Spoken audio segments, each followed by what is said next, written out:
Apple తన వాచ్లో first heart detection గురించి, ఆ తర్వాత బ్లడ్ ప్రెషరు, ఈసీజీ ఇట్లా డెవలప్ చేసుకుంటూ వెళ్తుంది. Hi everyone, thank you so much for your support. ఈరోజు మనం యాపిల్ ఎలా తన హెల్త్ కేర్ బిజినెస్ని బిల్డ్ చేస్తుంది. ఇప్పుడు దాకా మనందరం అనుకున్నాం యాపిల్ యొక్క వాల్యుయేషన్ $3 trillion ఉన్నప్పుడు ఇది ఆల్మోస్ట్ ఇట్స్ పీక్ వెళ్ళిపోయింది అనుకుంటున్నాం. కానీ యాపిల్ గ్రాడ్యువల్గా ఈ మొబైల్ కాకుండా హెల్త్ కేర్ బిజినెస్ని గ్రాడ్యువల్గా డెవలప్ చేస్తుంది.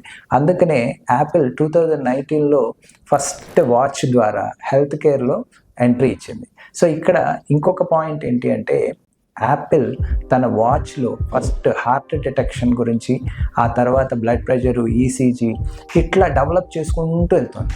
ఈ మధ్య కాలంలో యాపిల్ కనుక్కున్న నెక్స్ట్ ఇన్నోవేషన్ ఏంటంటే, యాపిల్ ఎయిర్పాడ్స్ ఇప్పుడు హియరింగ్ ఎయిడ్గా 102 దేశాల్లో యాక్సెప్ట్ చేశారు. అంటే మామూలుగా అయితే ఒక హియరింగ్ ఎయిడ్ కొనడానికి $1,000 నుంచి $4,000 పడుతుంది. కానీ యాపిల్ ఎయిర్పాడ్స్ మీరు $249లోనే ఇచ్చేయచ్చు. సో అంటే ఇది ఏం చేస్తుందంటే, టోటల్గా హెల్త్ కేర్ ఇండస్ట్రీని రెవల్యూషనైజ్ చేసే ఒక థాట్ ప్రాసెస్ని ఇది బిల్డ్ చేస్తుంది త్రూ ఇట్స్ ఐవాచ్ ఎయిర్పాడ్స్ ద్వారా.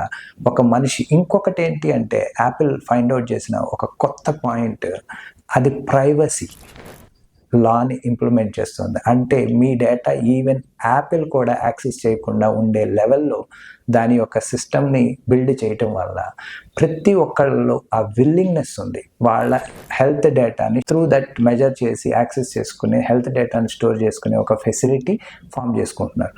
కాబట్టి ఖచ్చితంగా యాపిల్ యొక్క ఎయిమ్ హార్డ్వేర్ సర్వీసెస్ చేయటం కాదు, health care industry which is going to be huge industry, దానిని రెవల్యూషనైజ్ చేయటానికి ఇప్పుడు యాపిల్ మనతో ట్రై చేస్తోంది. Keep watching for more updates. Don't forget to like, share, subscribe to Leapfrog design school. Thank you.